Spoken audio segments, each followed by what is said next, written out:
What's up, everyone?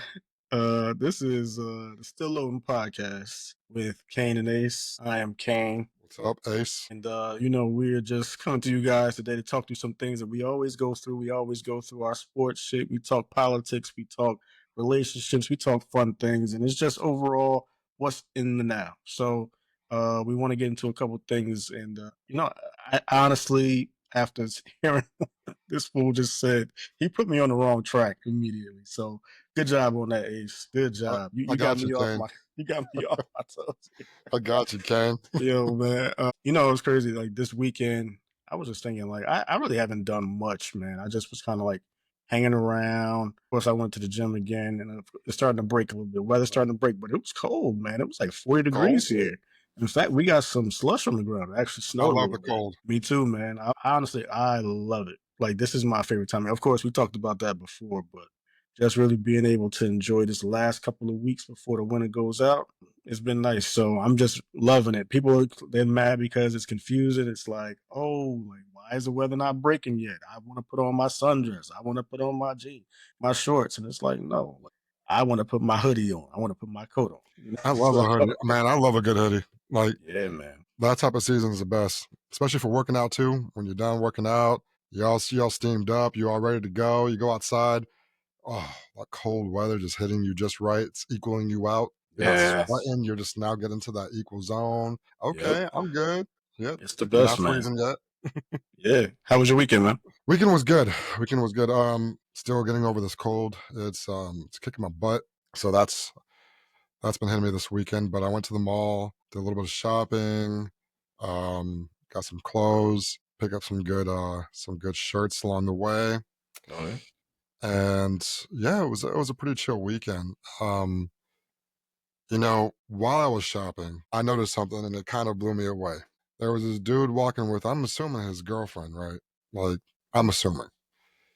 And they're walking together, they're holding hands, kissing, so must be, right? He's walking with the phone in hand while she's walking with like two hands worth of bags, shopping bags.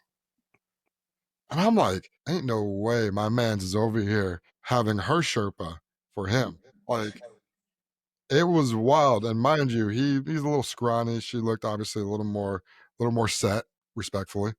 Right. Um, Respect. But I'm thinking to respectfully, of course, but I'm thinking to myself, what the heck is going on? Usually it's the man chirping for the woman, not the other way around. So it kind of got me thinking to myself, is that acceptable nowadays? Like, can men say with complete certainty that they can have their woman carry around their bags for them while they're shopping?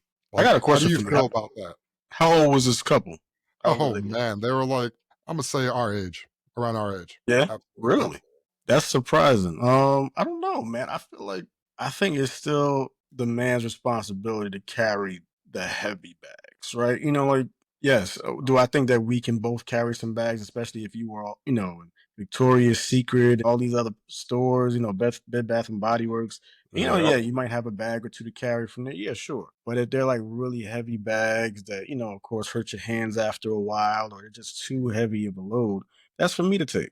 And so I think that, and sometimes actually I take pride in carrying the bags because it's like I'm buying this for my woman. In a way, it's like Right. that's what you automatically feel like Mhm. I'm doing this for my girl. Not only does she not have to carry, but she also got some really nice stuff along the way. Facts. And I've seen a few other men sitting down with like, a few bags here and there, just sitting down with their coffee or with a boba tea, just chilling out, relaxing while the woman's over there doing her shopping, right? That's usually what I see.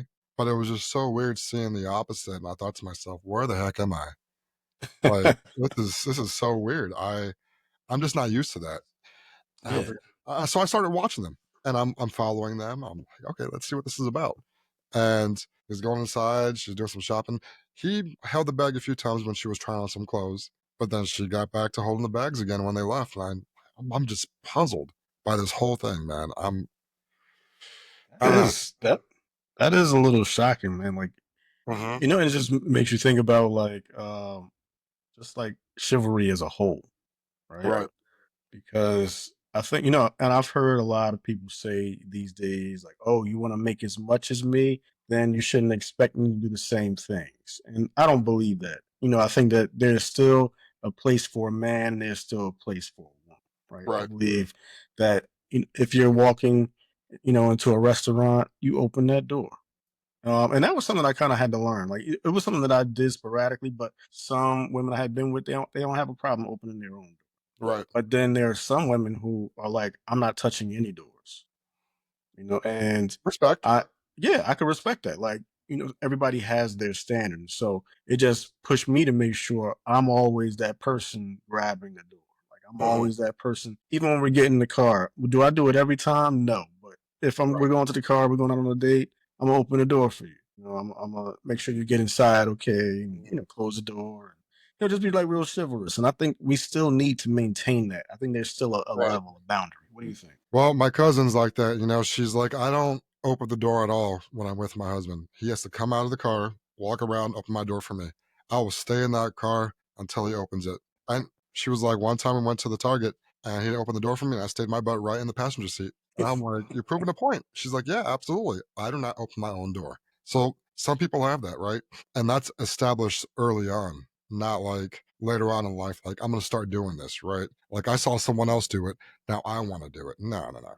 It Right. starts off at the very beginning, so that's a habit. For example, it's like if I was to call someone, before I go to bed and sleep on the phone with them and say, "Oh, I'm home now. I'm gonna fall asleep on the phone with you," and I continue that habit from the very beginning, and then I stop that habit, and then they're gonna wonder, "Why do you stop doing it?" Like, no, no, no. We're gonna continue doing this because that's what we built our relationship on, right? That's right. So made me wonder, is that what happened with this couple? Did they build that relationship early on when she's like, you know what? I'm gonna hold that back. I'm gonna take care of the bill. I'm gonna open your door, right? So I don't know their backstory. But for me as a man, I'm like, I don't like that. Like, Yeah. I feel like a baby back bitch. Like, Yeah. Yeah. like It's do I jump on emasculating. your back and like Right. hug you and have you take me everywhere? Nah, man. Right.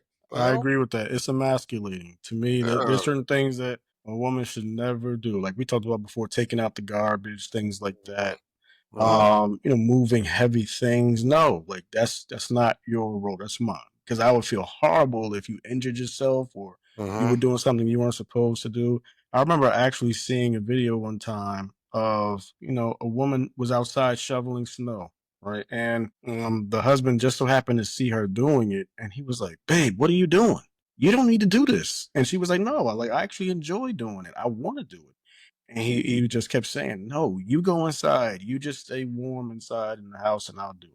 And Right. so I saw that, and I actually was proud of that because he was so adamant. He was so upset. He was like, "Why are you outside? Don't do this. Like this is for me." And then you had women in the comments who were actually like, "Well, if she wants to do it, you should let her do it." And Yeah. and so I agree with that to a degree. My thing is, there's something you could actually have two shovels, right? So if it is an activity you both enjoy, you go outside and you both do it, and it's a couple's activity, and then you come inside and make sure each other's warm and comfortable. That was pretty interesting. I don't know. I don't care for that. I'd rather just carry the bags myself. Yeah, yeah, I'm a Sherpa. Like that's what I do, right?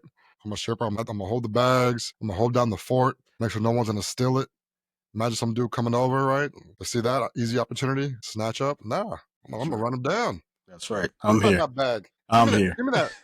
Give me that Louis Vuitton. That's right. Give me back Yeah. her bra, her 36, double D bra. Get out of here. Give me back that. What do you think about double standards? Then, do you feel like that's something that exists in relationships now? Hmm. Yeah, I think so, but I want to get your take on it real quick. I want to know what you think. I've been thinking about this for a little bit ever since I saw in the notes. I'm like, gotta see what Cayne really thinks about double standards, y'all. I mean, let's be real. Double standards do exist. Like, it's just a fact of the matter. There's certain things that, for instance, a woman can get away with saying that a man could never say. Right? There are things that women can express that men can never do. And I believe it's the fact that men, for the most part, we're not talkers, right? Right.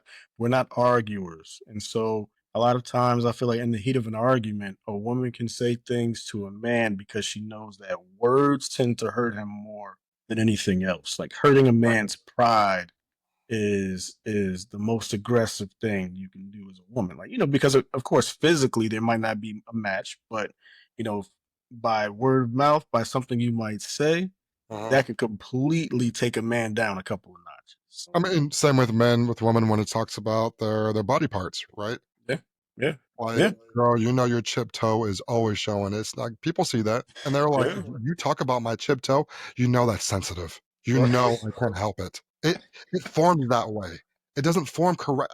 Why do you do that? And then boom, balling, crying on the floor. Yes. Yes, yes. And you Yep. feel so bad after. It's like, what did I just do? Oh my God. Like, It's like you just dropped the bomb on them and yes. you're the worst ever. And After mind they you, get I mean, they yeah, they probably found everything. out you have a small dick, can't get a job, you can't hold a job, your family doesn't like you, your friends hate you, everyone talks about you have no friends, like, after saying all that, you say one boom, drop the bomb, "You're the worst, I hate you, get out of my life, how can you do this to me?" Yeah, I've been there. And mind you, you'll be sitting there quiet, like not Oh, saying yeah. a word. And then the second you say one thing, oh, forget it. And that one thing can be what just triggers it all. And That's why you I have to take a think breath sometimes, just woosah. yeah, yeah. Woos I never, used to believe in the idea of a man cave or sleeping separately from who you're with, even if you're upset. So you know how sometimes like when you'll be, arguing with your girl and then some women actually have this thing that, well, if I'm upset, I'm going to sleep in a different room or I want you to sleep out on the couch. Have you ever seen those types of scenarios? Because I know I've seen it on TV or I I've mean, heard I've been about in it them. before. Yeah, absolutely, Yeah, you and know, how I you think it's feel healthy. about that? I think it's Because healthy. you know what? I think that it's okay when you both make that decision to sleep separately. But my thing is, I will not be told that I cannot sleep in the bed in my house, Okay, in so my being bed in my told is house. one thing, right? But, like, doing it on your own accord, like, I'm gonna sleep in the living room, or I'm gonna sleep in the guest room, what have you, right? Times and they say, "Don't go to sleep upset," Angry, right? right? "Don't go to sleep angry," right? That's not healthy.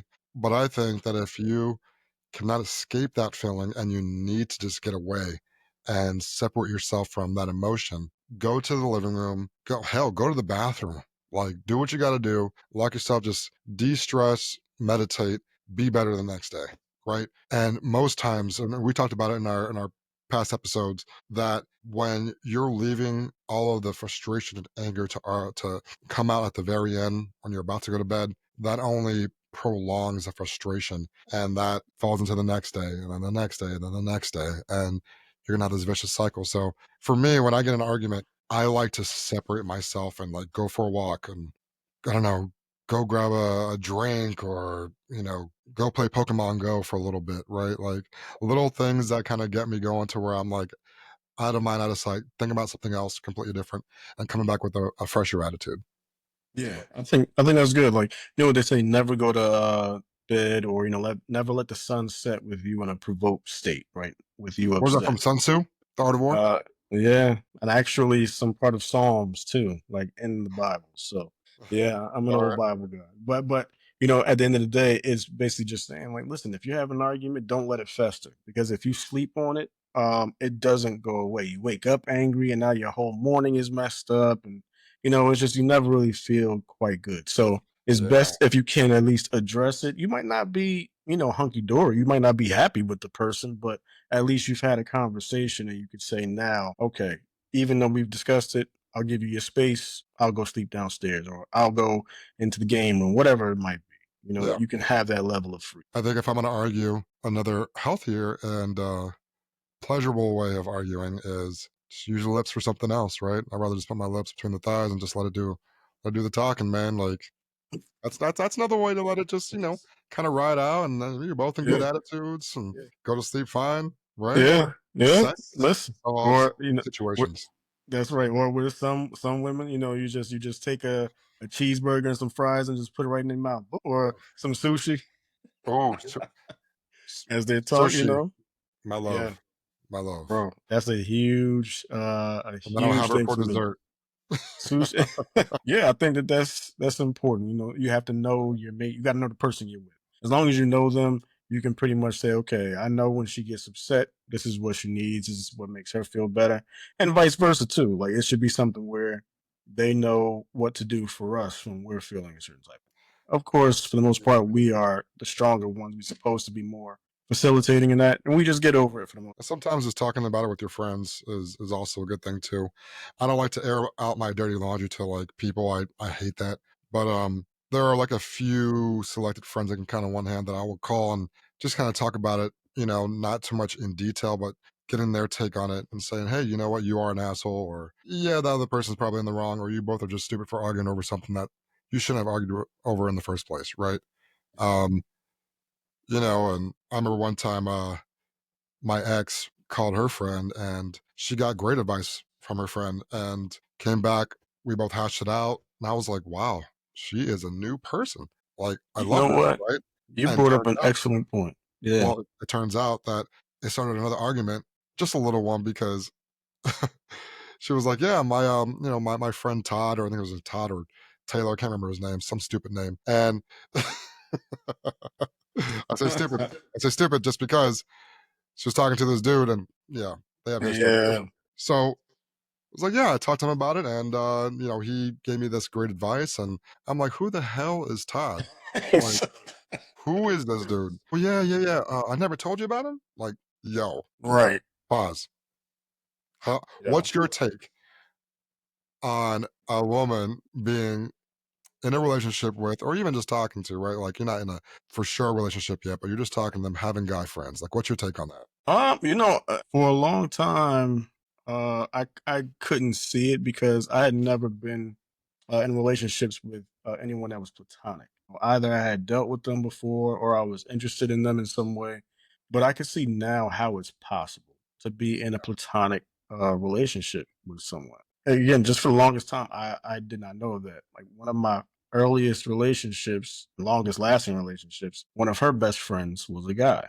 And he used to try to kind of take over things. He used to try to insert himself in certain ways. And it got to a point where I had to tell him, like, you need to fall back or there's going to be some issues. Like, there's times when, they Right. try to assert themselves in certain ways to, kind of just say, hey, I've been here since the beginning. Where were you? And it's like, I'm here Oh now. my I'm God. here now. I'm here now. Yeah. So, I was there and when I, she was crying. Where were you? Yeah. right, right. And I remember like some of my friends, we would all be hanging together and they would see certain things and they're like, What's the word? What you want to do?" Like, and I had to call them off. Like, listen, it's not that serious. I could take care of it. We good. Yeah. Oh yeah. And it got to a point again where I just had to sit them down and be like, bro, you're pushing a little bit too hard for somebody that's not even looking for you like that. So you need to just fall back and that happens. So would you be okay if you're if you're with someone now, right? And you two are just hanging out on the couch, 11 p.m. at night, something's on, but you're not really watching. She's texting another dude, and she's smiling, laughing, but that's her friend. That's her friend, though. Yo, that's a good question, man. To me, there's a cutoff. Like, you can be friends. You can be friends. After 9 o'clock, it's done. Listen, flip this up. You can be friends, but there's a limit that you have to watch your behaviors. You can't just say, "Oh, that's my friend," and we're texting. No, 11 o'clock off limits. 10 o'clock, 9:30. Okay, cool. But you can't be cheesing either. Don't be all smiling at your phone. Like that's a stipulation. You can't be all cheesed up in the phone. No, Oh, sorry. I was showing him my new manicure and pedicure. He thinks it's really cute. You trying to get me to flip over this desk? I see what's going on here. No, Yo. could you imagine? No, man. Oh my goodness. And listen, and look, and sometimes they'll have like gay friends or whatever the case might be. I think that So that that's is acceptable. yeah, like I feel like that's okay. And but sometimes too, I think that it's just you're dealing with a man. It doesn't matter whether they are, whatever preference they might have. You still have to be mindful of what you do around them, and that's just the way I feel about it. Because If again, he's it's a about your penis, be safety. mindful. Yeah. Yeah, it's about your safety at the end of the day. You know what I mean? So I just always think about those types of things. And it's hard. It's not Yeah. easy, but you have to say to yourself, all right, like who is she with? She's with me. Those are certain things I don't have to worry. Yeah. I think I was a little more volatile back in the day. Um, with my partner having a male friend. I'd be crazy. Yeah. 1,000%. Now I would say that I'm a little more open to that. Um, only if they know that I'm here, right? Like they know I'm here. So if you're texting my woman and you're asking her what she's doing, like, know that she is with me. Even if Yeah. I'm not there, she's with me. Even if she's across the nation, she's with me. Like, you got to always have that in the back of their mind. And there's a fine line, right? There's a fine line with that. It's I'm not an insecure person. So I'm not going to be like off the get, no, you can't have guy friends. You can have a guy friend. You can, hell, go and uh, see him in another country. If you guys are like cool like that, right? Like, I've seen him. I know that he's not attractive. I hate to say it, not attractive. I know that you would never even remotely think about texting Entertain. this dude, Right. right? Like, this dude wears skinny jeans and you still can't find the dick. Like, that's what I want to see, right? Like, but if this dude is like some 6'5", masculine built, hung like a horse dude, and you're gonna go visit him, fuck no, right? Like, that's a hard fuck no. Like, ain't happening, ain't happening. Mhm. Right.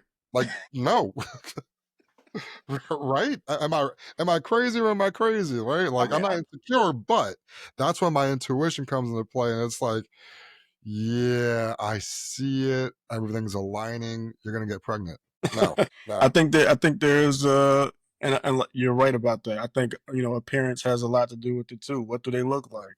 Mhm. If they funny looking, it's like, oh, okay, I'm not worried about him. Like he's not a threat.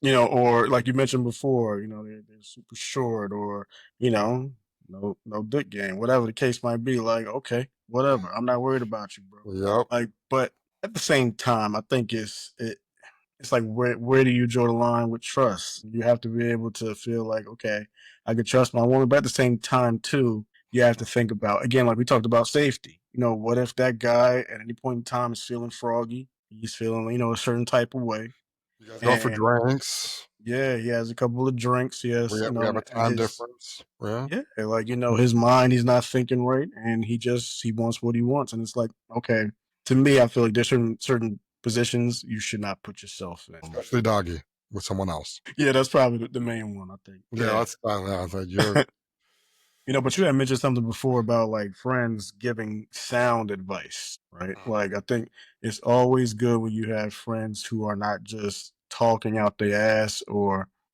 telling you to leave, or saying, oh, you should cheat. To me, like there are yep. friends who are good, and then there are friends who are bad. And I've seen both, where, I think as I've gotten older, I've seen more and more friends who say, man, she's just going through some things. Let her figure it out. They'll come Mhm. back around, or maybe you should reach out to her even, see how she's doing, and try to smooth things over. I think that's important. You got to have good friends, because I've seen it the Right. reverse, where friends are just the worst influence you could ever imagine. And so Mhm. sometimes you have to even ask your girl, like, who you going out with tonight? Because you know what type of time they're going to be on. They're going to be on bullshit. And so you have to Double know. time. Yeah. Yeah. Wow. Good point. Good point. I've been the type of person who I called one of my boys and I'll be like, yo, my chick about to go out with you know who, and we need to go investigate. I mean, mind you, I was like 23 at this time, right? So we go out to the bar. I know where they go. I know where they go, right? So we're chilling, and all I see is her friend giving the neck rolls, the hand slaps, the like, and I'm like, she is telling her, leave this fucking dude. And by the way, I'm an angel. I didn't do shit. So That's right. I facts. And I'm like, oh my God. So we walk over like it's nothing nonchalant, and her friend just totally switched gears, right? And was like, hey, how's it going? I didn't see you. What's going on? And I could see my girl's face like, shit, I fucked up hanging out with this person because they are giving me the opposite advice, right? And it was over something so stupid. And we ended up talking about it. And she's like, yeah, I can't talk to my friend. She's like, I tell her one little thing and she goes from here to here. Yes. Like the situation is, you know, he didn't take out the trash. I'm giving an example, right? He didn't take out the trash, and we got a little argument about that. And when we came back, the apartment smelled like shit, and I got upset, and I just want to vent about it. And her response was, "Leave his ass, find Yes. someone." Like what? So to your point, yeah, you got those friends who are like giving you like 100 advice when you just need like that 1 or 2, speed limit advice, it's a bump, right? It's a speed bump. We're not about to crash into a tree, going 1,000 miles per hour. Like, chill. Yeah, one thing you realize is that some friends ain't shit, and some friends, love misery. Like, they say misery loves company, right? And you Yes. always wind up, there's always some friends in the friend group who are already having a bad go at it with their significant other, or maybe they're not with them anymore, or something happened there. And like you said, they're miserable already. So Mhm. now, when you are otherwise in a happy relationship and something goes wrong, their first thought is, "Oh, yeah, you need to leave." Like you mentioned before, like there is no wiggle room. There is no, well, are you sure he meant to do this? Or are you sure he meant to say that? Or was it just an accident? Maybe he forgot, and they don't do that. Like, and that's why I can really appreciate mature friends, like friends that really have your back, because the friends that really have your back would never do that. They would always say, I know you're normally a happy person, but Mhm. they make you happy. Figure it out. Figure it out. Facts. Good friends You are know, hard to find. yeah. Speaking of friends, I'm sure you heard about that Blue Origin space flight. Uh Bro, like like, is that something or what? Like, and it's an all isn't it like an all-woman space yeah, flight? the first all woman space flight. Okay, okay. So this included Katy Perry was on this flight, Mhm. Gail King from Oprah Okay. fame. And then Imagine you her doing had a concert up there. I'm in space with my girls. and then you had Jeff Bezos's partner was also Okay. out there. So Yo, I thought you were just Lauren gonna say Jeff Sanchez. Bezos was going. I was like, "No way. This dude's about to have an orgy." Like, for real. Lauren Sanchez. So they were there, and it just made me think. Like, could you ever take that type of flight? Like, would you ever do it? I'd do a space flight just because, man, I'm so fascinated with Earth, right? Like, I talk about how Earth is so small and how we can have a conversation about whatever, right? And it'll involve someone that I don't know and you know very well, but my connection has a connection with your connection has the connection with their connection, and somehow it's all intertwined. It's like, what? How do you know Man, this? Where did bro, this come from? So that right there blows my mind. How how intertwined we are on this Earth, right? How small it is. So my thought of taking a space flight would be like astronomical, right? Because yeah, I love space. I love the depthness of it, the coldness of it, the emptiness. And right. I think I would fear what's on the bottom of the ocean floor more than what I would fear what's in space. It's some scary shit at the bottom of the ocean floor. I don't want to Oh know. my god, I don't want bro. to know. And that's the amazing. What you just mentioned is true. When I think about space, you think about space. There's no sound in space, right? There is no. Oh, Yeah, there's literally no sound. So it's a void. It's literally a void when you leave the Earth's atmosphere, right? So you're just out there and you're in nothingness, but you do see these different large planets. And like you said, the Earth is small, like compared to these other planets like Jupiter and Mars and Venus. Like they're literally, we can fit thousands of Earths into some of these planets.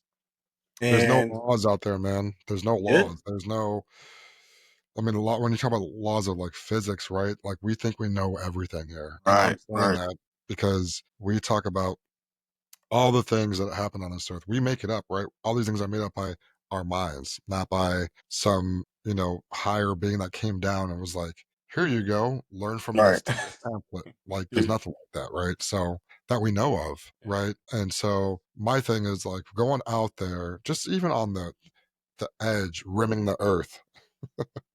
Just rimming the earth would be, kind of that next step for me. So to your point, I would love that. I would love to go on a space flight. Um, not necessarily with all these people. Like I'd rather go with my boys, you know what I'm saying? Some fam. But yeah, no, it sounds pretty amazing. A part of me, while I would love to do it, I always tend to think, what if this is the one flight that fucks up? And I always think like this, Yeah. especially when you're that far up, right? You're not on a regular plane where you have a parachute and you can just parachute out, right?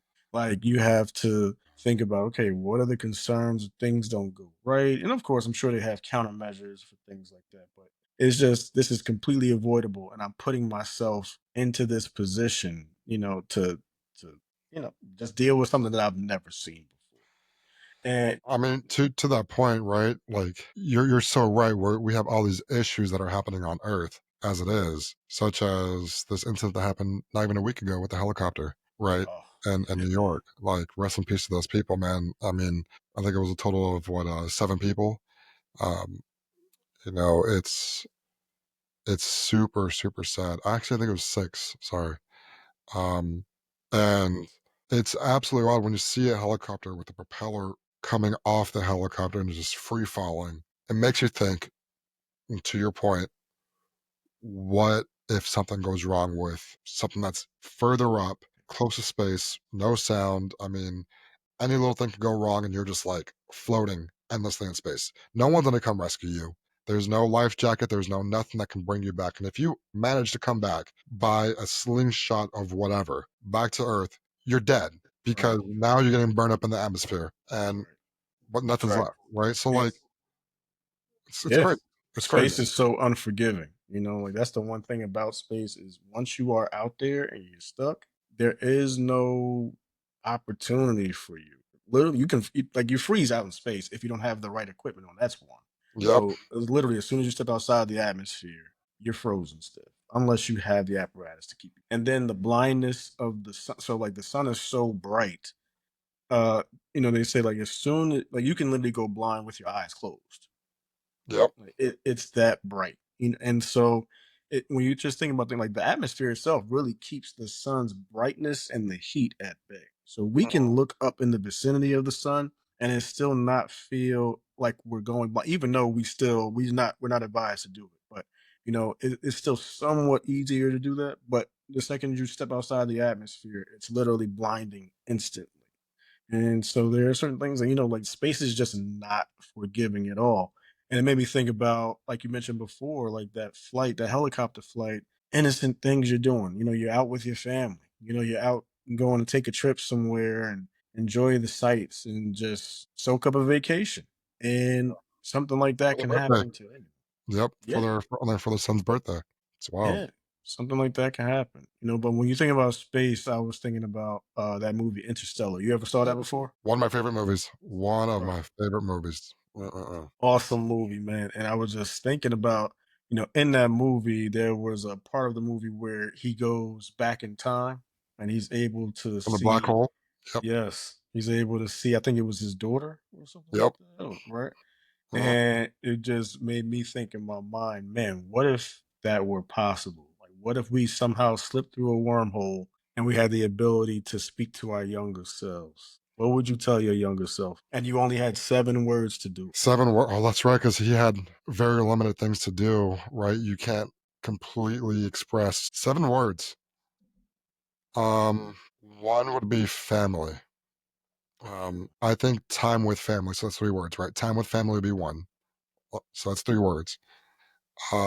Incorrigible, right? Which is like never changing, always being the same, never change. That'll be a big one for me because me being who I am today and never changing for anything or anyone really, like when it comes to life, like always being myself, true to myself was a big step for me to becoming the man that I am today, right? So incorrigible. So that's 4.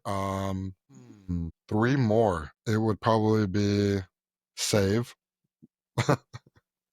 I mean, save your fucking money. That's a huge one. Save, Because the way I approached it, mine was a sentence. invest, and last one would probably be love Mm, because I have a hard time loving, and it's just not just like in the relationships, but in general, I have a hard time loving things, and I often find myself losing out and losing interest in things without fully grasping what they're about or what she's about or what it's about, right? Like I fall out of love with things quickly. Like I kind of move on just like that, boom. And I think that without fully understanding or without fully loving the things that I'm trying to understand, I end up losing out. So mm. those would be my That's things. introspective, man. I think, Yeah. like mine would be buy NVIDIA. Wear a Buy condom. NVIDIA stock, right? And don't get married young.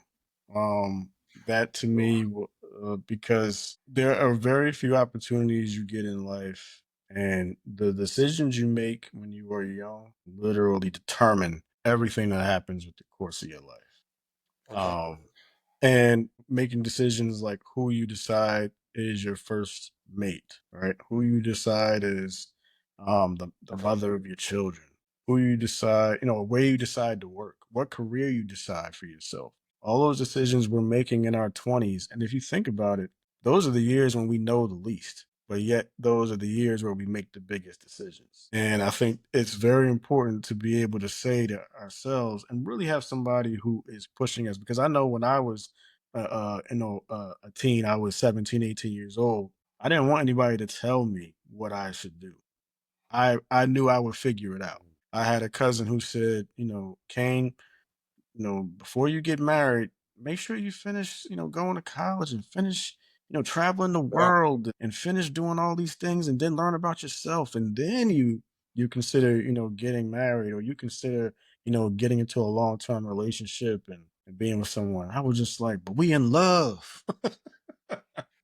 Like, I Yeah. love this woman, and you see the wisdom that they have, and they're telling you, no, don't do it. It's dangerous. Watch out. But Yeah. we're not ready for that. Being young, man, it's like you said, we don't want people to tell us what we should be doing with our lives. Like, we have been told since we were a kid all the way up to when we're 18, even after that a little bit, if you're staying at home, what we should be doing. If the parents are paying for your tuition, they're still telling you until you get your degree what you should be doing, right?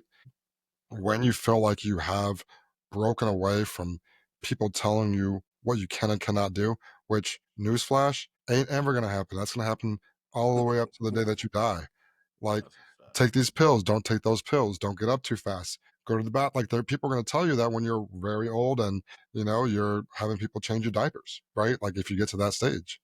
Yeah. And so throughout your whole life, you're always going to be told what you can and cannot do, no matter what position you have in life, right? I mean, you can have even the presidency, right? Be the president of the United States. You're still being told what you can cannot do.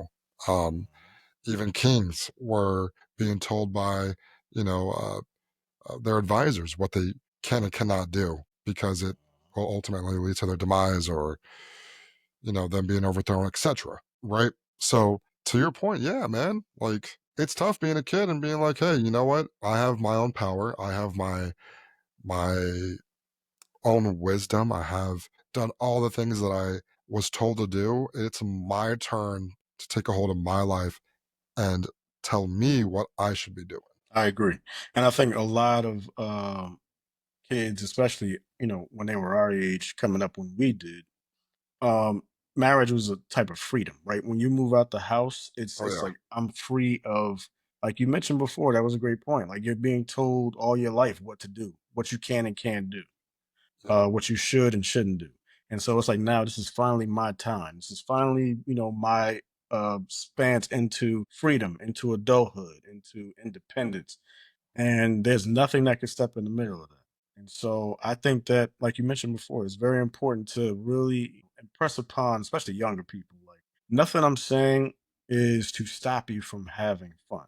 Nothing I'm saying is to stop you from enjoying yourself. Everything I'm saying to you is for your benefit. I think a lot of times it's very hard for them to see that.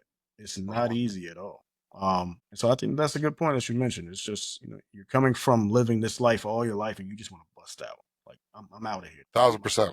Yeah. My life. My life be like, ooh, my you know? Um, and actually, that's a good point, because when you think about moving out, the cost of living these days is astronomical. Trying to buy a house these days, I don't. There are certain houses in my neighborhood that I remember, or my old neighborhood, I should say, that were going for, let's say, $150,000 back in 2002, 2003. Those same houses now are 600 grand, or 700 grand. And it wow. just made me wonder, because, we were talking about, all that, like, what would you do if you could go back to your younger self? I remember being in Brooklyn. and seeing brownstones for like $250,000. You could have got a Lord. brownstone in Brooklyn for 250. I remember looking at some for sale and I was like, man, I'm just not there yet. Of course, I'm still college age. I'm like, damn, why didn't I have enough for for a mortgage? Right. But Yep. now those same brownstones are 2.5 mil, 3 mil. And I actually saw on Instagram they actually had this really nice tiny home.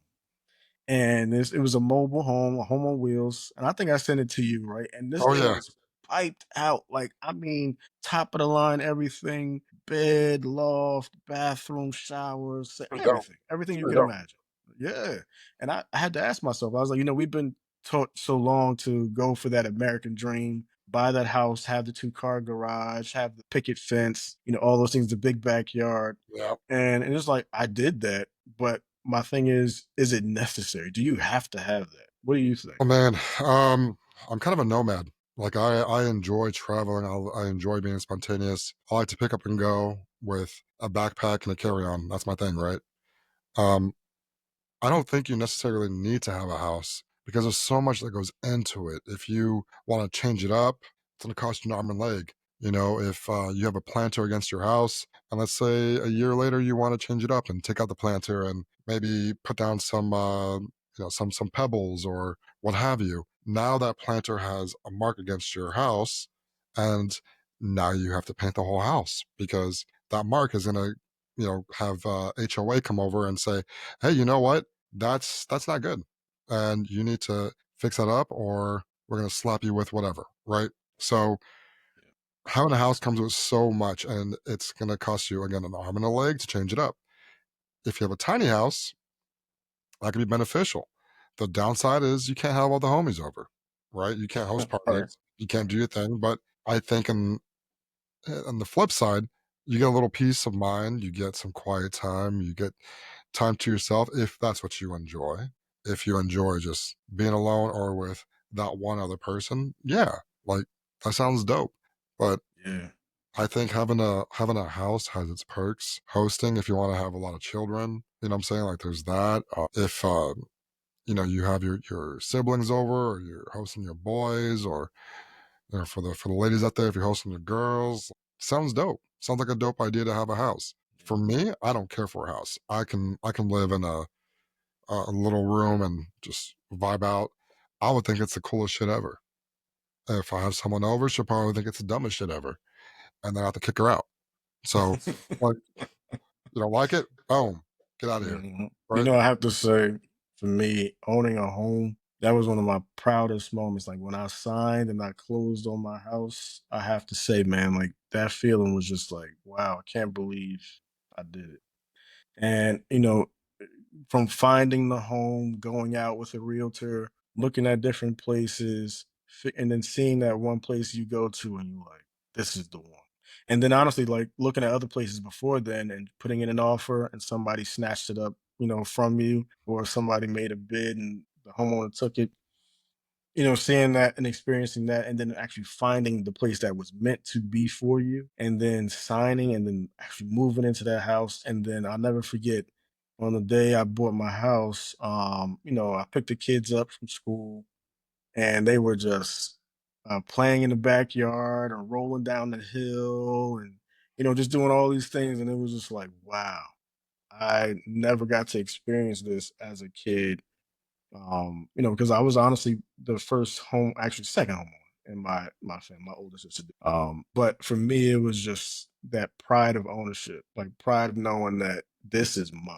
I can do with it what I want. Now, yes, you're right. Are there, tax implications because taxes where that house is very high, and then also just maintenance of the home, right? It has to look a certain way, especially if you live in a certain type of neighborhood. Your neighbors are like, look, we all make sure we keep our homes a certain way. This is the way it needs to be. So landscaping, all those things, making sure, those things look good. And I thought that that was really good to be able to experience, man. Now, I will say in the winter, man, the snow I got up there was treacherous, like, because the house is in the mountains, right? So I'm Yep. sitting there and I'm thinking, like, man, owning a home is beautiful. And man, having a house with like all this yard and all this lawn, beautiful. And then it snows outside, and I'm like, Oh my god. There's times I would be outside from 11 a.m. to 11 p.m. without a break. I would just be outside shoveling, and I was like, "Yeah, I'm kind of good on this. I'm gonna rent this place out." No, that's tough. That's actually pretty tough. I would put like heaters, especially living on the East Coast, right, where it's you're gonna get snow, you're gonna get all that, you're gonna get probably get black ice depending on the weather. Right. I would put heaters in certain areas, right? And for grass, I put like artificial grass. I'll do that. I don't really care. I can't be bothered with with doing all the shoveling and stuff. Yeah. Like, Yeah. nah, I'm good. And that's another reason why I like being in, an apartment building where I don't have to worry about all that. They have Yeah. maintenance that does Yeah. that. They have the Yeah. people that make sure that my sidewalk is good to go. Right? Like, Right. I I love that. will say, yeah, I will say that was one of the reasons why I decided to, like just get move into a nice building. I was like, just having that ability to come in and out. I don't have to worry about anything. I don't have to spend hours shoveling. I don't have to get a team to come out and snow blow the driveway. Like you mentioned, it's just low maintenance. You come in and you go. That's it. I like Yeah, that. I like that. I miss having a doorman. I've had that a few times in my life, and just I'm that tell you. hello, goodbye. I see you when I'm leaving my place, and I see you when I'm walking into my place. Like that type of a relationship I have, saying, "Hello, Ace. I got a package for you. I put it upstairs. It's good to go." I trust them. Like I left it on your Hmm. counter. I'm like, damn, Yes. okay. Well, what else you gonna do, Yo. bro? You gonna put some lotion on my back when I'm done? Like for real. Like I tell that you, relationship is key, man. It's important to me. yeah, like having a concierge or a doorman, like you said, Oh yeah. there were times when, I'd be up in my place and they're like, "Oh, such and such is coming by to see you. You okay if I send them up?" And it's like, "Yeah, it's fine." Yeah. Or, you just have that ability to say no, like don't send anybody Oh, else. give me 5 minutes. Give me 5 minutes. you Show you. know, Leave. Hold on. or even like I would pull up in the back and they would help me with my groceries, packages, or my luggage, and it was just like it's nice having that level of service. Sometimes you Have you realize bring your eggs in. Don't break the eggs. They're expensive. that's Don't do right, that. bro. $8 a dozen. Come on now, It take was your like time with those $12 eggs. at the store when I was looking at it. I was like, Yeah. Oh, well, actually, you're right. They are going what's up, man. crazy? And I think I said it last time, but when I went to Denny's, it was like a surcharge on the eggs. They were like, if you're getting any eggs, any type of plate with eggs, it's a surcharge of $1.50. Hold on, bro. First of all, you eat at Denny's? Okay, so first of all, yeah, I do. And second of all, why is that any of your fucking business? Yeah, Yo, Denny's yeah, is trash, yo. I Denny's is hate trash. Denny's. No, I'll put it this way. I like IHOP better than Denny. I could do IHOP, but I I don't have can't an do IHOP Denny's. around me. Denny's is Uh, right there. all And I right. So got you Black do Bear Dino that's not even open yet. you do it because it's convenient. Then basically, It it's like was just right there. right. Okay, because yo, You Denny's is judging me? yo. You judging I me? All right, cool. no, not at all, man. Yeah, well, look at your hat. Aren't you a Yankee Yo, fan? I Don't know. start with me. See, I knew you were gonna do it. I knew it. I was like, Yeah, watch this yeah, guy come from my hat. yeah. Uh-huh. Listen, I like the Yeah, color. God damn yeah, yeah. it. It's a cute color. It's very royal. Thank you. Yeah, Thank you. I yeah. appreciate it. Okay. No, man. Like, yo, I went to Denny's one time and I thought that this food was going to be amazing. When I tell you I ordered like three different dishes, it was pancakes, it was eggs and bacon, it was all of this stuff. And I was just like, oh man, I can't wait. I'm about to tear this up. And I went to go eat it and I was like, like it, bro. When I tell you I heaved so bad, I was like, why is this food so bad, bro? First off, Like that. were you going to the hood to eat? Like, was it No, like a Denny's in the no, this hood? place was in the burbs. This was in a really nice part of town, and I'm sitting there, and I'm just like, I can't believe it's this bad. I did not expect this. So, and of course, like, look, every Denny's could be different, but I know the one I had experienced, it's like the Waffle House, right? Like, you ever eaten at the Waffle House before? Yeah, I was at the Waffle House. Like, if you've ever eaten there, I ate one time at a Waffle House in like St. Louis, and when I tell you I was sick to my stomach from the food, and mind you, it was good going down, but it was also really greasy too. It's And so probably the Denny's that you've been to that wasn't as great. yeah, I mean that's I mean, probably what it because was. when you think about it, right, and there was a study, right? So in the UK, they did a study on like McDonald's and a few other fast food restaurant chains, saying that in the ice, there's poop particles in the ice. Did you Bro. hear about that? Yeah, I did. And Just I actually, they say they disgusting. don't clean out the ice machines. They said inside the ice machines, a lot of times there's a lot of mold and mildew in those things. They don't take care of them Poop the way they're particles is supposed what they said, homeboy. to. Like, Yeah. we talked about this in the previous episode, how phones can carry that, right? Or how your sink could be disgusting, more disgusting than your toilet, right? Oh yeah. But when you're going to a fast food restaurant and you say, hey, you know what? Give me a Dr. Pepper, low on ice, you're drinking poop particles, bro. Like, Mhm. that's wild to me. So Yeah. when you're talking about Denny's, just think about these other stops. You know what I'm saying? At least you're not eating poop particles. Leave them alone, right? I'll leave them alone, bro. Leave I'll leave Denny's them alone. alone. I love diners. I'm a huge fan of Oh, I diners. love diners. Well, Huge. I'm the biggest fan. Jersey is like the diner capital of the world. In fact, Jersey has the number one. What diner's that? It's called Tops Diner. Tops Diner. It's What is it? Tops Diner. Tops? Yeah. Like TOPPS? Yeah. It's really good. Actually, I think it's TOPS. Okay, so I'm going to argue that respectfully. I think the best diner is Tom's Diner in Brooklyn. Really? You know that song? Do do do do do do do do Yeah, do. yeah, yeah. It's called Tom's Diner. So that's where they got it from, huh?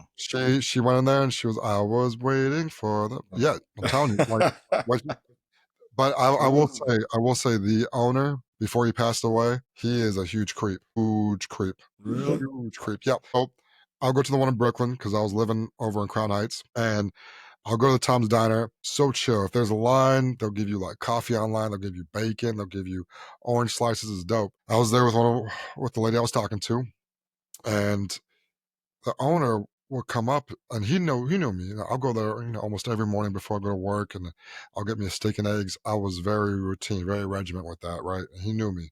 He was always there at the crack of dawn, and he left midday, right? That's his thing. But I always saw him. Anyway, so I come in with her, and she just visited me from Florida. And he's like, "Well, I haven't seen you around. I'm the owner of this spot." He goes, "What are you doing with him?" He goes, "Be with me. I'll take you out. I'll buy you things. I have money, this and that." And at first, I thought to myself, man, this cat is he's messing around. He's joking. And then he sits next to her and he starts talking to her some more. And I'm thinking to myself, what the hell is he doing? This dude really trying to he's like, give me your number. She goes, no, I'll get yours. Like, she's playing around. He's like, okay, give me your phone. Legit put his number on my phone and looked at me. He goes, next time. And I'm thinking to myself, yo, I'm about to kill this cat. No joke. Like, 3 weeks later, he died. What? Yeah. Was he an older guy? Yeah, he's an older guy, older pervert. But yeah, this dude, weird. But yeah, Tom's Diner though. Respect to that name. That Funny you were mentioning that song. I actually really like that song. That's a that's a song good from song. my childhood, It's a man. good song. That's a dope song. Do do It's do funny that do made me think. do. Like, do you have any guilty pleasure songs? I do. Like songs that you won't listen to out in public typically? Songs that I would not listen to. Oh, that's a good one. That's a really good one. I have "Don't Stop Believing" by Journey. Okay, that's a good song. I like Journey a lot, man. Yo, Journey's dope. that's one song. I mean, I would like play it in my room. I would hear it if it's at the bar, and I'll be like, just kind of Uh-huh. looking around, like, is anyone looking at me? Right? Just "Take on Me" by Aha. Oh Take yeah, yeah. That's a good one. on me. You can play that song. Bootylicious by Destiny's Child. Those are the songs that I like. I'll get down in my room. Like, oh, Bootylicious, bro. okay. Okay. Are we judging Okay. it? Are we going back No, to judging each other? Because I no, no, swear, no. Listen, this is a judgment-free zone over here, bro. not when you're doing Judgment-free. this. Like, oh my God, you like Bootylicious? I'm like, hold on, that's the song where they talk about yeah, yeah, shaking ass. Okay, that's good. Yeah, No, what's yours? What's yours? Go ahead. Hit me. Return of the Mac, man. Mark Morrison. Okay. That to me is one of my favorite Okay. joints. I can listen to that in the crib. Kiss from a Rose, Seal. That's a classic tune. That song I absolutely love. Yeah, Absolutely love. Yep. that's a classic tune for me. I can listen to that all the time. And I just don't laugh when I say this. I'm not gonna laugh. But you remember in White Chicks when dude was dancing to the song Vanessa Carlton? Making my way downtown. Now, yo, bro, when I tell you, when I hear that song, man, I'm gonna rock out. I'm vibing to that joint, yo. Yeah, yeah. You I'm fucking gonna be ass are right there in the jiggling too, car. doing the whole thing. Yeah, yeah. Be right. Da-da-da-da-da. Cause I need you and I miss you. And now I wonder. Wonder. Yo, you not just do the finger. You not just do the finger, man. Like, oh, Yo, Eric Cruz is a nutcase, man. That you're in that guy, case. yo, What do you mean? yo. Don't don't I know, don't blame him I for know, your antics. I know. But listen, he made the song 10 times more popular. Like that song was popular already. But that Yo, movie, like, took it and put it in the next stratosphere. I swear. nah. I mean, I can't. That song. mm, That's a little embarrassing. It's a little embarrassing. And I have to say, like, I would be embarrassed if I'm with you in public and you're playing that song. I'd walk away. Listen, man. Look, I'm a blast. That joint is going crazy in my car. You hear me? Crazy. Bootylicious. Oh, bro. Now, Bootylicious. if you play that, I'm getting out. Bootylicious. I'm catching the Bootylicious. bus, I'll be locking the doors, giving you that look. bro.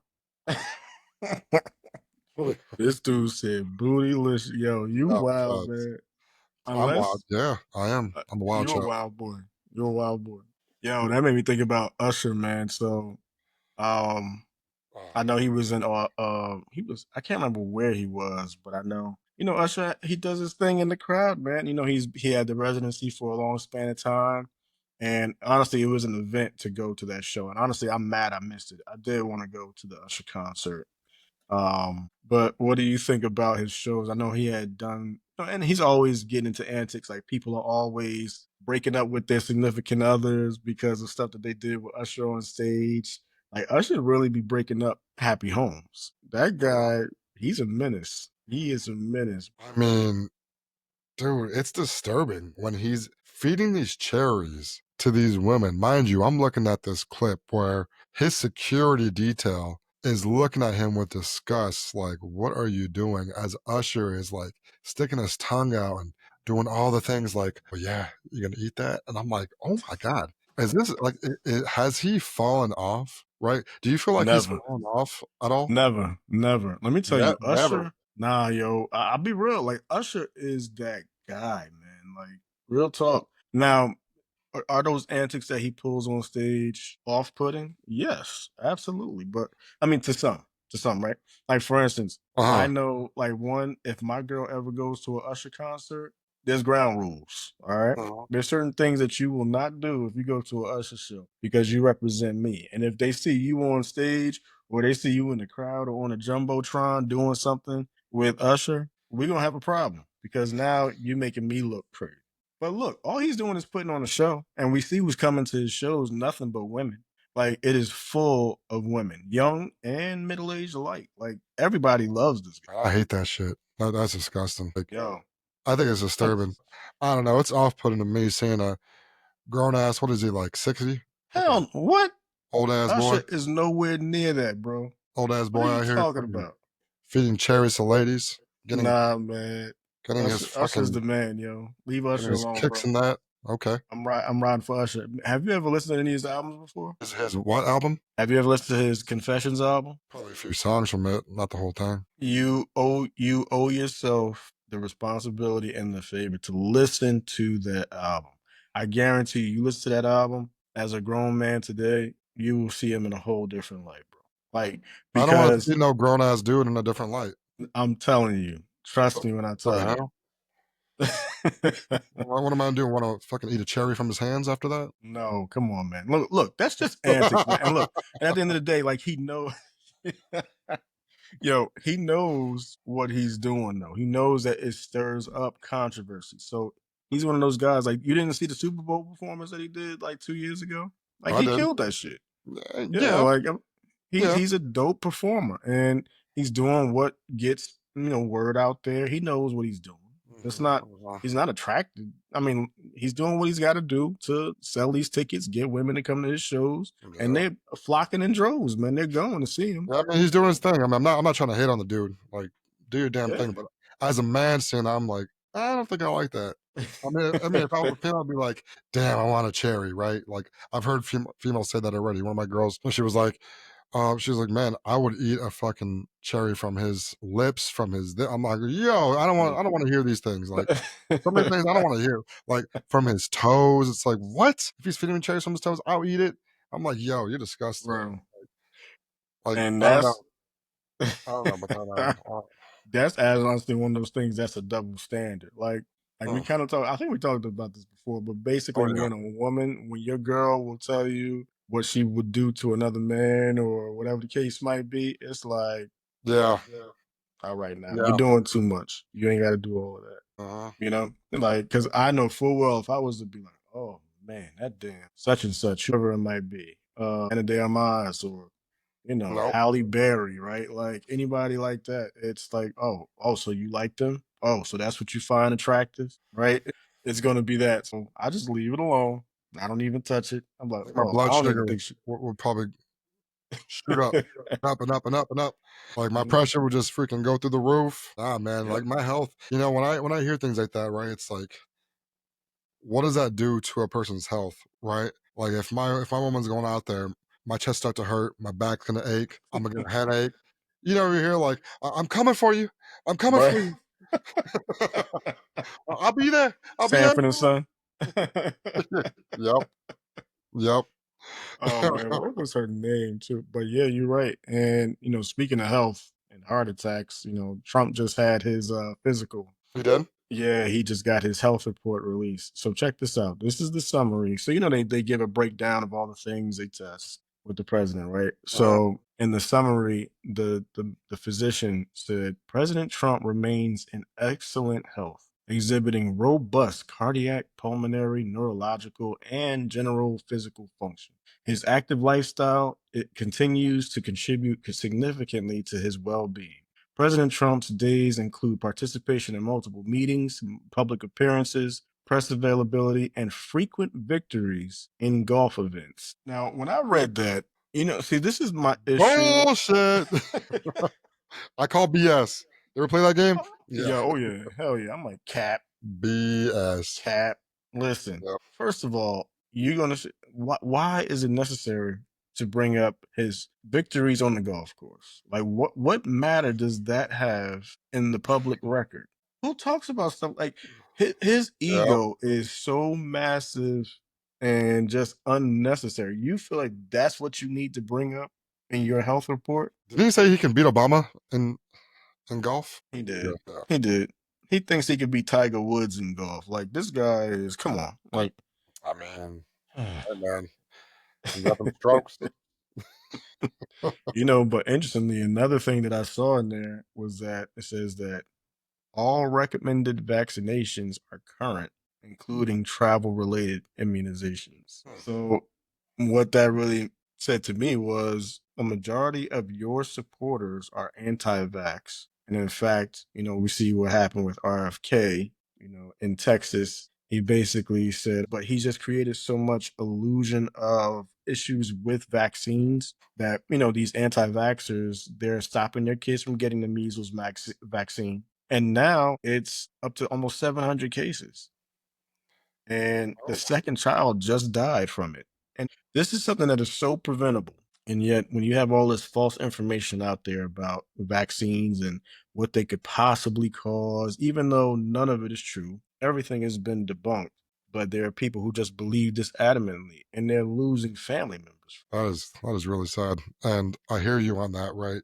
He is up to date on all the vaccines, but yet his following despises it. And I've heard that, echoed with many people that I've talked to saying, I'm anti vaccine. He basically said we don't need it, but yet he's taking it all, right? It's like Mhm. the reverse of, you know, the high executives of Marlboro and all these other cigarette brands. They will tell you, smoke the cigarette, they will advertise it, but they will never smoke it themselves, That's right. right? Yep. Yep. So it makes you That's think, very true. what's really going on here? Yeah, and that happens across the board. And a lot of the food that we eat in this country, none of it is to a point where executives are eating. Like you said, there's executives. I remember one executive, I think it was General Mills, and he was basically saying that, a lot of people in this country are hungry, but you can always just eat a bowl of cereal, for dinner, something like that. And it's like, okay, but he won't eat that same bowl of cereal because he knows what's in it. And like you mentioned with things like, certain types of tobacco, alcohol, they know what goes into these products and they're not touching them with a 10-foot pole. They're not letting their kids use it. They're not letting their friends use it, but they know that's the quickest and easiest way for them to make money. And just you just see that this lack of knowledge and people just being so adamant in their ways. It costs innocent people their lives. Like kids didn't ask for this. These kids don't know that these things are harmful or not harmful, and now they're no longer here because of a parent's staunch anti-vax ways, and I think that's problematic. Yeah, that is very problematic. And you mentioned the foods, right? Like the foods that we eat, and you know that in America versus the world, there are so many things that we have here that are banned in other countries. You know, some of them being like U.S. chicken, milk that's made in the U.S., apples within the U.S., ground beef, bread, all this pork, all this that's like created within the U.S. is banned in other countries, and certain dyes within food, such as like red 40, that's a Yeah, huge one that you see in like certain cereals that you see, like Rice Krispie cereals, like cornflakes, etc. Um, you see in chips, people like hot Cheetos. I love my hot Cheetos, and then I realize, they're a guilty damn, pleasure. you this is in that? What? Yeah, Like anything that starts red drinks, etc. It's absolutely bonkers, man. Like what goes through our mind, and we see and we hear that it's tasty, it's delicious, it's good, it's great. You're gonna absolutely, you know, wrong for us, and we shouldn't be having it. It's not something that we should be consuming within our bodies because we're deteriorating ourselves and making ourselves more obese. We can be skinny. We can think that we're fit, but if we get tested, we're going to show up obese. And we're going to think to yeah, ourselves, how the hell? And it's yeah. because our outer shell may look great, but our insides is what really All what's messed up. really showing, the truth. Yeah. Interestingly enough, in the UK, I was just reading an article literally over the weekend, and they were talking about some of the popular coffee creamers. I drink coffee. I love a good creamer, and some of those creamers contain things like xanthan gum and other things that, of course, keep they keep them lasting longer, right? So they have one, they're extra sweet. They have a lot of artificial sweeteners, but at the same time, they also have these preservatives, and a lot of those same preservatives the UK has banned. Like you can't Mhm. use it, but yet here we can go right in the freezer section, right in the milk section or dairy section, and pick up the coffee creamer, and that's Yeah, that's because of a disservice. diabetes. Yeah, Yeah. and that's why this country is, like you mentioned before, just among the unhealthiest countries in the world. We have to do better when it comes to that because if not, we're all gonna, lose our lives much sooner than we need to, and the quality of life is not going to be the same. Quality of life is very important for me. I need to have, the things that I enjoy. Like, I have gotten to the point where I'm telling myself I should not be eating this, but it's going to fill me up. Right. And I hate telling myself that because as I'm eating it, I'm feeling happy. I'm feeling good. I'm like, this is tasty. My taste buds are popping. 4th of July is my firework. Right. When I'm done, I'm like, is this really going to help out my Right. gut? Like, am I still gonna fit in those jeans? Can I squat without it ripping my underwear? You know what I Mhm. mean? Like I'm thinking Yeah. about all these things that's really causing me to feel kind of self-conscious in a sense. It's so crazy you say that because yesterday I had one of my guilty pleasures. I ate some Wingstop, right? And Okay. Continue. yo, amazing. Those lemon pepper wings, you can never pass those up. You hear me? So Judging I you. had Continue. those and I order that and I'm just like scarfing it, right? Killing it, right? And then as I'm getting towards like the half of what I ordered, I'm just like, what are you doing? Like, why are you eating this stuff? What are you doing? It's not necessary. And then I always think the next day I get on the scale or I look at myself in the mirror and I feel automatically unhealthier. It's like, why did I do that? Now I feel like I gained 2 or 3 pounds, even though I didn't.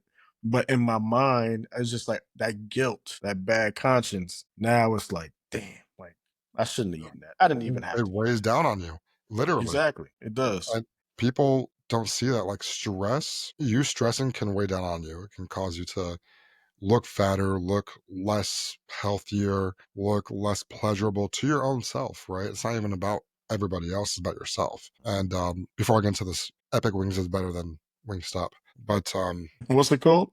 Epic Wings, Is that only in California? Because I've never probably, seen them here. probably. I mean, I've you're never wearing an seen them. LA hat, I'm sure you would know. But um, Epic wings. It's just for show. It's just for I mean, show. not gonna lie, I hate on them, but I like the color. Yeah, I the like the color's color. I badass. hate Thanks, that. bro. Appreciate it, man.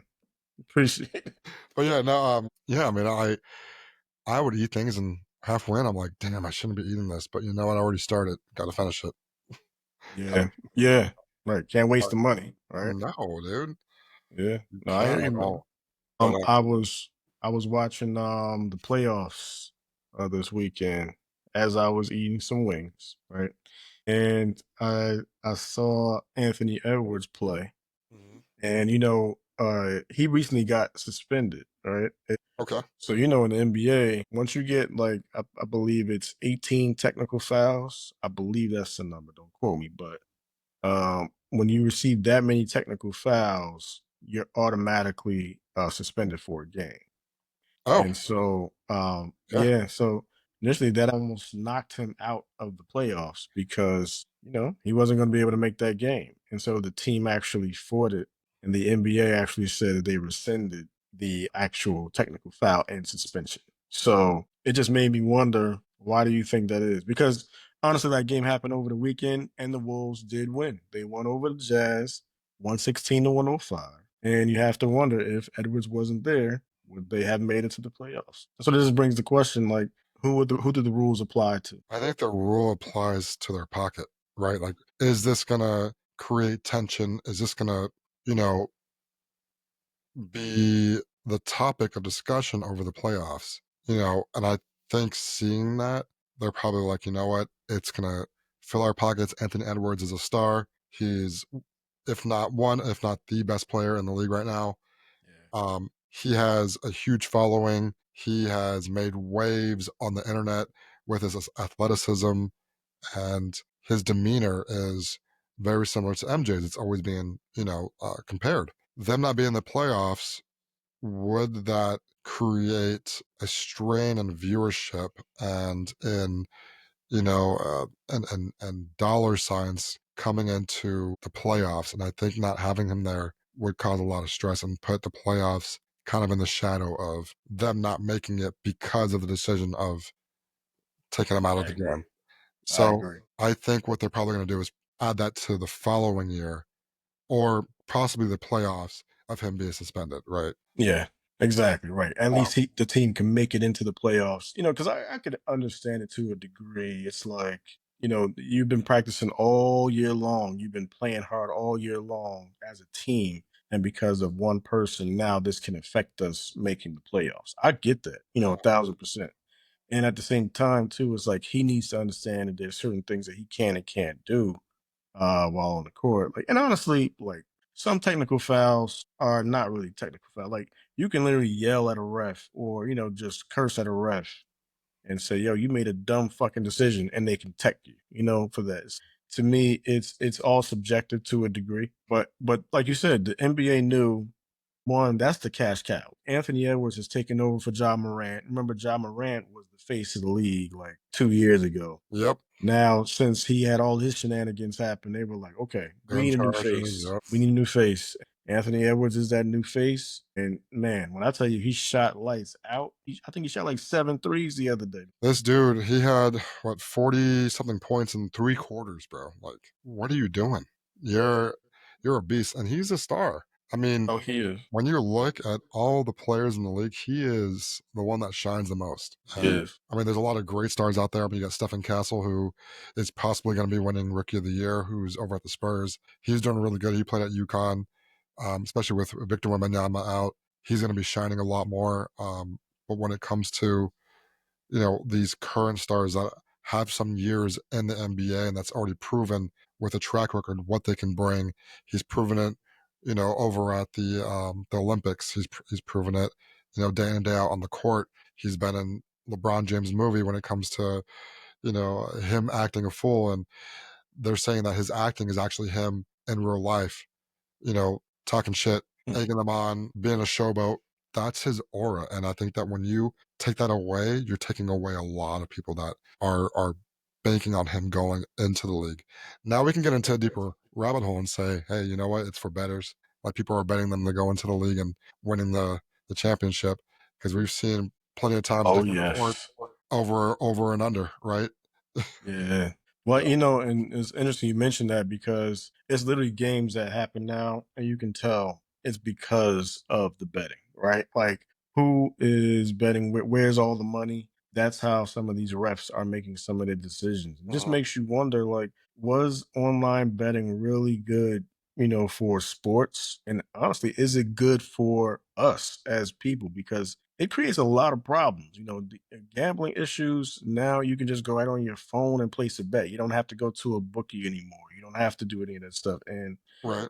it drains you of your money. And if you look at a lot of ads, a lot of times where you see the ads being placed, it's for young men, right? It's for young guys who already don't have a lot of money, but it's one of those things where they're just like, listen, guys, we can help you make this money. You hit this parlay, which parlays really never ever work out. It's Mhm. like the rarity of it is it's huge. And so it's just like you can really see how nefarious it's becoming a way where they just swarming the airwaves with it and it's affecting the game. I mean, you can make bets on games, or you can make bets on tariffs, right?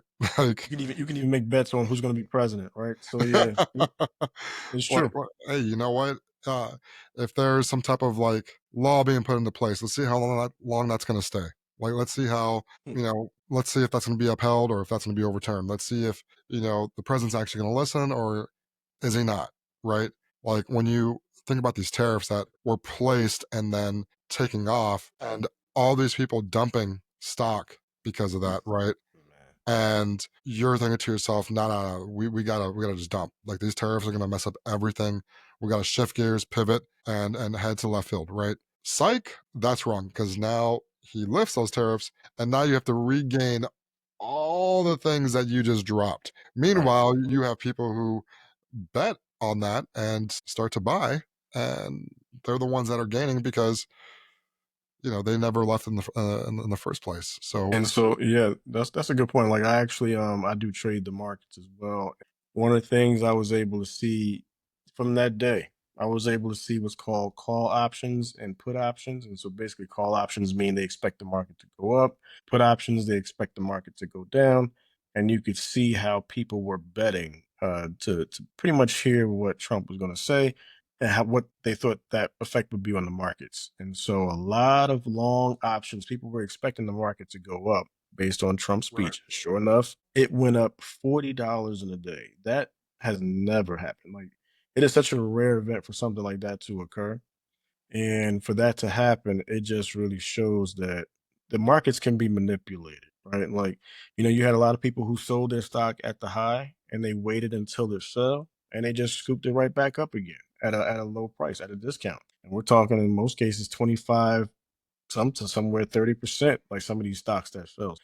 They actually made out pretty well over the past few days and weeks, like with the volatility of this, because literally Trump, he realized all it takes is a word from him and the stock markets react. They either go up or down. And he that's a has a lot of beautiful power. way. Yeah, that's a beautiful way for them to capitalize. I mean, he was talking to Charles Schwab and a couple other people. He said Schwab made $2.5 billion just in that morning alone. Like, from a 15-minute move in the So if you were markets. in debt, if you were struggling, if you were in need of some type of financial aid, this was your lifeboat, pretty much. This Yeah. was your means to get back on top and not be struggling. So would you say that this is more of like President Trump currying favor with corporate America, where he's like, you know what, guys, I see what you're doing, and this is just me talking out my ass right now. I see what you're doing. You're hurting. I got you. Let me play with the numbers real quick. Yeah, Right. so it's two things. One, he was hearing from the leaders of industry, Apple, TSM, Nvidia, Ford, GM, Tesla, even because Elon Musk is affected from the tariffs too. So everybody was complaining that these tariffs were not going to be good for business, right? Mm. But not only that, so Trump was willing to deal with that.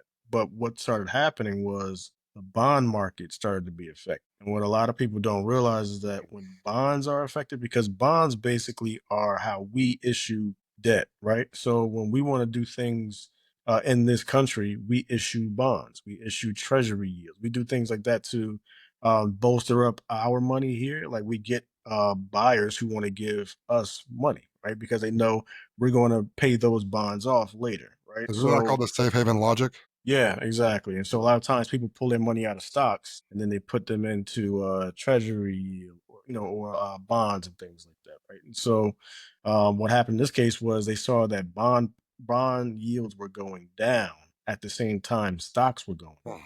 And typically the inverse happens, right? Bond yields will go up, and then like stocks will fall, right? And so what they realized is that the reason why is because nobody has the faith in the U.S. that they did at one point. So before, because the U.S. has a credit rating, Mhm. and so just like we have our credit scores, the U.S. has a score, and if that score ever comes down, it's harder for us to issue debt because nobody will want to buy that debt. So right now, China will, buy our debt from us for a specific percentage. They know they're going to get 20% back or 5% back on their money, or anybody can purchase debt from the US, you know what I'm saying, and just hold it because they know the US will pay it back. That's why they call it the full faith and credit of the US, of the United States, right? Gotcha. And so if we are everywhere with our decision making, if we're up and down on tariffs, if we're not making good on our obligations, then they'll say, hold up, you know what? I don't trust that they're going to pay it. So I'm not buying any more bonds. And that's what happened. So Trump saw that and he was like, okay, I got to get this back right again because nobody was believing what he was saying. So he created a problem for himself. This is a problem of his own making. So are you saying, so with all the things that you're saying, are you thinking that the US is losing its, I guess you can say, rep as like the global safe bet? Yeah, it's getting to that point, and honestly, countries have been starting to make moves to set themselves up differently. So I'm not sure if you've ever heard of BRICS before, BRICS. No. And so it's a bunch of nations who are India is a part of it. I believe Russia is as well. And their goal is to create another type of reserve currency. So right now, the dollar is the currency used pretty much around Mhm. anywhere you go get peso, they convert it to the dollar. Anywhere you go, like they always convert back to the dollar. So what's happening is that a lot of countries are saying, okay, we will no longer want the US dollar to be our reserve currency anymore. And that is causing, issues with who wants to buy. It's going to become a real serious issue if we don't get a handle on these things soon. Trump has to stop being so erratic with his decision. You know, it's so funny. I didn't even know what brick was, man. So I'm over here on ChatGPT and I said, explain brick to me like I'm a 4-year old. And it says, imagine there are 4 really big kids in the playground. Their names are B for Brazil, R for Russia, I for India, and C for China. They aren't in charge of the whole playground, but they're getting bigger and stronger every day. So they decided to team up and say, let's work together, share our toys, and make our own rules instead of just following the rules from the older kids like the US. They want to trade with each other, use their own money instead of always using the US dollar, to your point, be the cool group everyone wants to play with. So BRIC is kind of like the club of powerful kids who wants to make their own clubhouse and run things their way. And guess what? More kids want to join the BRIC club now too. Hooray. Yeah. Yeah. That is, And and think about I it, all the understand. decisions of one man. All the decisions of one man, really. That's crazy. And That's crazy. and yeah, another thing that people don't realize is that so the whole tariff argument started from Peter Navarro, who is Trump's economic guru, right? He's in the Guru. White House with him, right? Guru in quotes, right? Gotcha. And so he has been writing about tariffs for years and years. And what was found out recently was that he had a pseudonym that he would use because he would reference an economist and said, this famous economist said that tariffs are the way to go.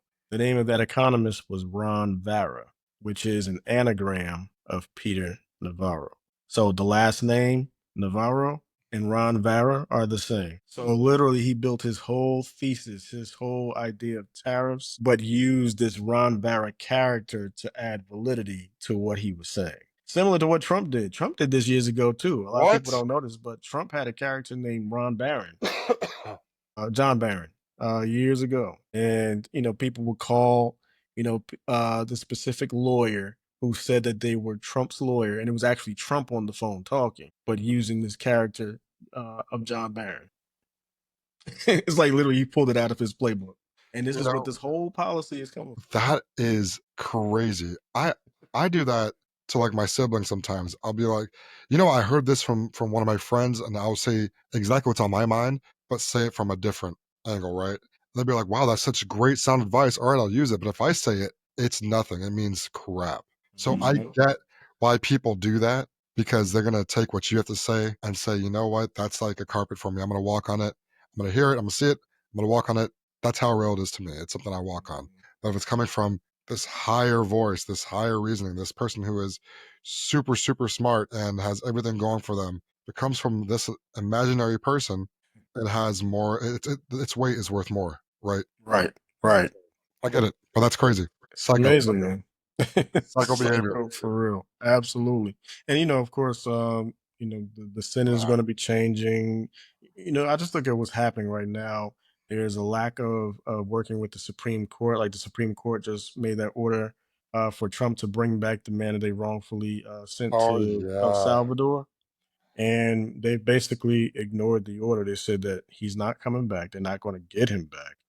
And the president of El Salvador said he's not sending him. So that's we're starting to crap. see that first crack between the presidency, the executive branch, and the judicial branch, because he's basically like, we don't have to comply. This is the first time we've really ever seen that, and we're going to be saying this more and more. This is unprecedented, right? This has Yeah, never happened before, right? yeah. And we're going to keep saying that over and over again because he's going to keep pushing these buttons. Jesus Christ, man. Yeah. That is Yeah, really man. Get your tickets, guys. Grab a couple of flights and head out of this country because who knows what's gonna happen next, man. It's funny, like yeah. I was thinking about catching a flight, and of course I'm going away over the summer. And it just made me think, like, I remember being on the plane one time, and this kid was so freaking annoying, bro. A little 4-year-old girl, maybe. And I'm sitting right across from them. I had a whole row to myself. And it's this particular woman and her niece, right? So she's bringing her niece back from wherever they were. I think it was from Florida. And so the girl is just screaming all over the place, won't sit down, is up and down the aisles, is walking around, and it just made me think in my mind, like, what are they thinking about? Like, who lets their kids do this stuff? But also other plane Yeah. behaviors that you see. What are some of the weirdest things you've seen on the plane, or most annoying? Weirdest things. I would say I was laying I was laying down in first class and super bougie. Nothing wrong with it. I do it Nothing too. wrong with it at all. And I saw feet like on the right side of where I'm at. I saw feet. And I'm like, I'm in first class. I don't think I should be seeing feet. And man, it was so bad. It smelled so horrid. I Oh no. I'm having I was like, I have to go. I can't sit here. So I ended up asking if I can get moved over to coach because of that. I ended up getting because the person right behind me didn't want to put down their feet. Yeah, it was like it was all angled towards like the windows. Like between the seat and the window, right? Yeah, Yeah, between the seat. and Yeah. this person must have been like mad tall or something, bro, because their feet can reach the whole way, and like they were laying down, but they were like stretching out their legs, and I'm assuming they were like really tall. But anyways, their feet were right next to me, and I saw that, and I was like, it smells. I was disgusted. I was like, all right, I gotta make a complaint. The person didn't want to move. We're already in the air. We have like 4 hours left, and I wrote, Bro. what do you want to do? I was like, I'll just give me a seat and coach. So that happened to me one time. So that's crazy. You I actually took a I seat and I coached. wanted to throw hands, but I was like, you know what? I feel you. And like, look, we on a Not gonna make plane. me It's look bad. like, I'm not trying to get on a no fly list or nothing like that. I understand. Yeah, like I don't want the marshals to get me. I don't want like what I'm saying, like Right. Well, let me tell you, one time I was on the plane and that happened, and somebody put their feet. So this happened twice. First time, I was on the plane and I just so happened to, put my arm back. I'm sitting near a window, and then I just feel something there, and I'm like, "Feet." So I literally took the drink that I had. It was water, like ice water, and I poured it on. I poured it on his feet, and he was like, "What are you doing, bro?" I was like, "Listen, get your feet off my goddamn like like armrests. Take it off. Like Poured water on the I feet, bro. pour ice That's cold water on his feet. Yeah. Like you do that to me, you prepared. You prepared to get wet feet. Like I'm not doing that. Like what's wrong that's with you? diabolical. That is Bro, diabolical, bro. listen, man, you don't put your feet in my space because one, I don't know if you're taking care of them or not. I don't know if you have a fungus or not. And you got your feet up on my damn like armrest. What's wrong with you? The other time it happened, I elbowed the dude's feet. I just was like, like, bro, I'm like the airline Avenger, bro. I don't play no games. Nah, you're like the Karen of airlines, bro. What the hell? Like I don't play. Look, listen. My thing is, Oh my if it's something god. not something I won't do, if it's something I won't do to you, why is it okay for you to do to me? I just think that and you got to be considerate of people, man. You can't just put your feet everywhere, or even like when it comes to your kids, like making sure your kids have what they need before you get on the flight, so that way they're not screaming on the plane. And like there's certain times on Right. the plane when, Oh like for yeah. instance, yeah, like like Right. maybe when the pressure gets really crazy and your ears get clogged or it gets really painful. I can understand that because it's painful for everybody, right? And a kid has no other way to express it but to Right. cry. I have no issue knocking somebody's feet down.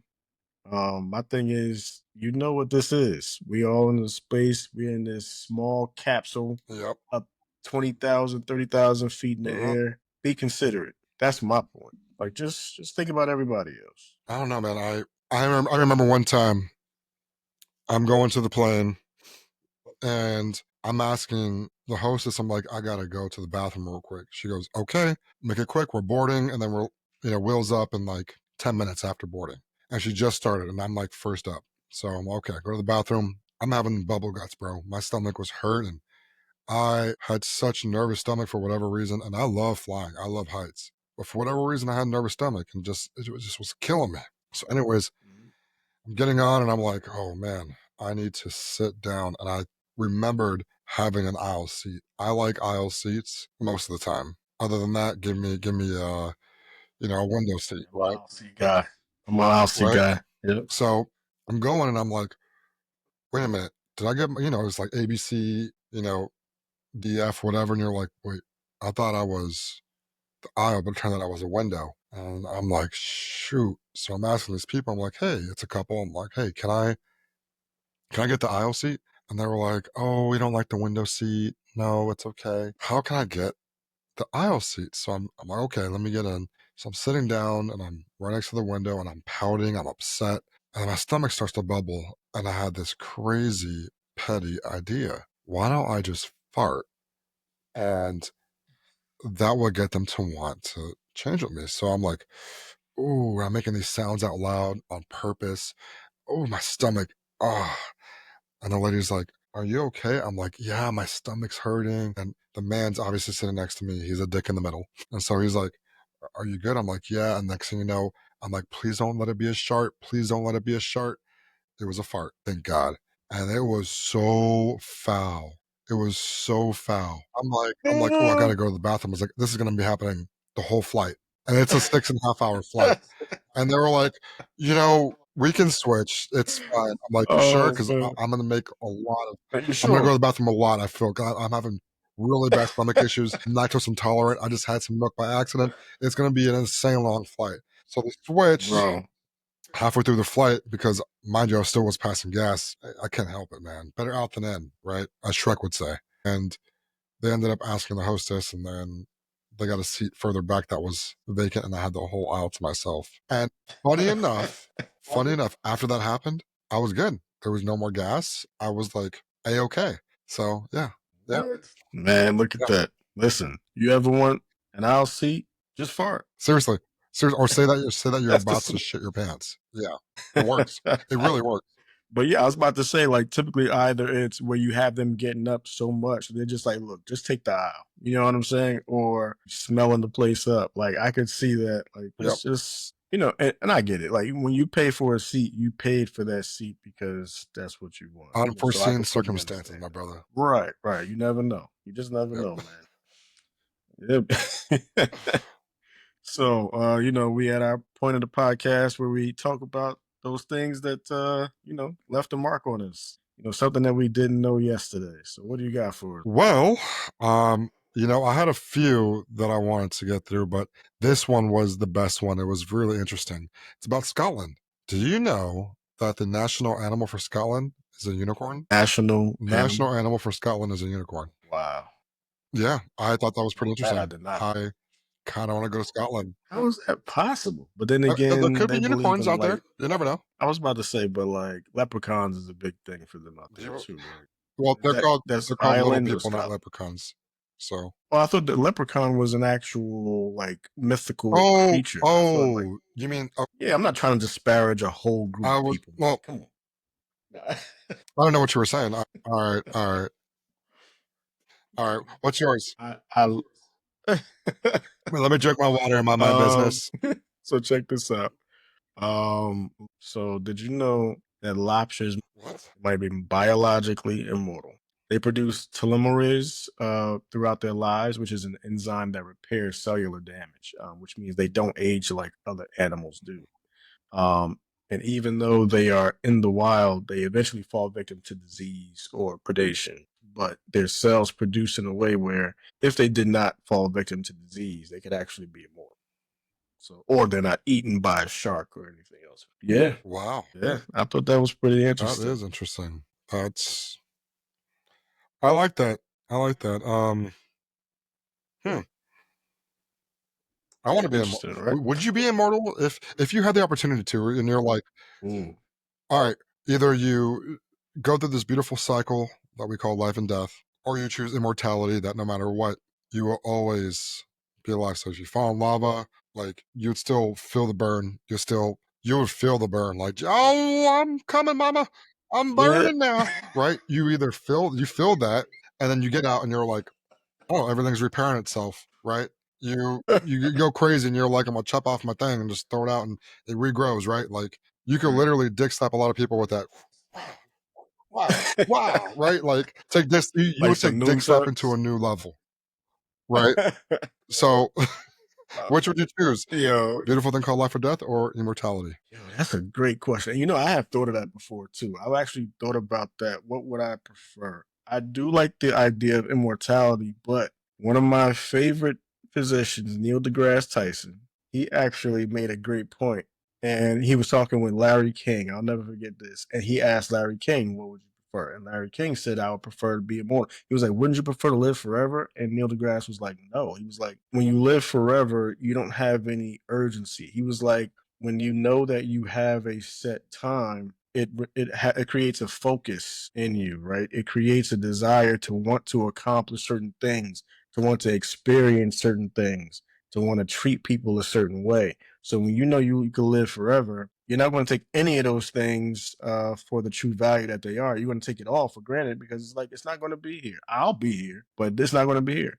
Like, and I think too about the fact that like if I'm the only person that's immortal, because it'd be different if everybody around us all shared the same experience, right? Like we all living forever. But if it's just me, right? And now I have to find somebody to fall in love with every 80 years or every 60 years because I just lost the love of my life. Imagine the torture that is for somebody. Like, to have to fall in love with somebody to have to, of course, you look at it from a whole other perspective. Now, listen, yes, that's a lot of opportunity, right? To meet a lot of people. But it's like after a while, you'll really start to see the torture in it. Like, I could really see how it could be torturous to have families, to have kids, to have loves of your life, and nobody can live as long as you. So you're just one long experience of pain and grief. You know what I mean? Like even though you can live forever, you're still experiencing all the grief of not having certain people in your life anymore. So I could see, Well, wanting to live a shorter life. I hear you when you say that not everything's forever. Family, friends, loved ones. But there's a song that I heard, and part of the lyrics goes like this: "Diamonds are forever." So I'll be having my diamonds, bro. I don't care. But one thing that does freak me out is I don't want to be an experiment, right? Like, say the government does catch on, I live forever.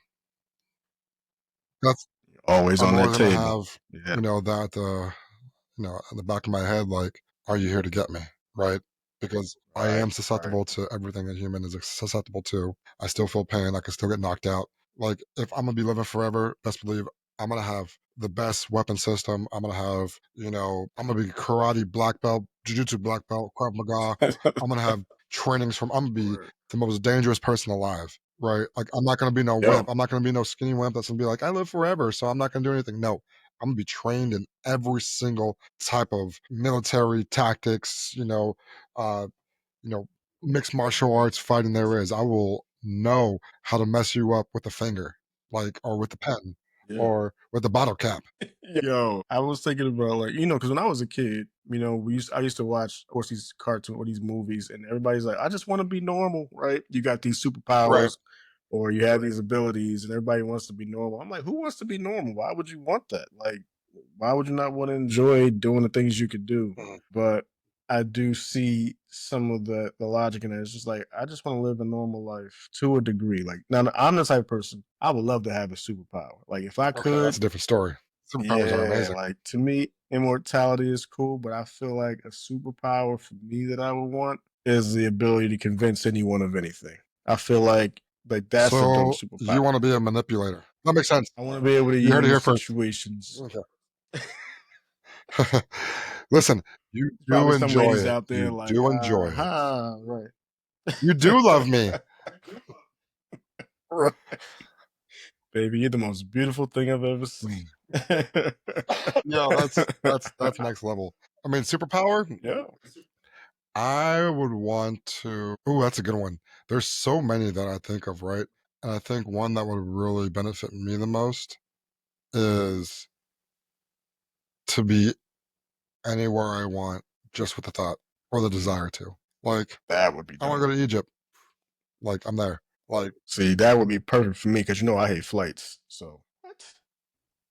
we ain't, I hate super we long ain't talking flights. about Oh that my because I can go down the rabbit hole with that one. Um, we ain't for to talk about that right now because god. it's a sore spot for me. Brings up some memories. Yeah, yeah, a lot of memories actually.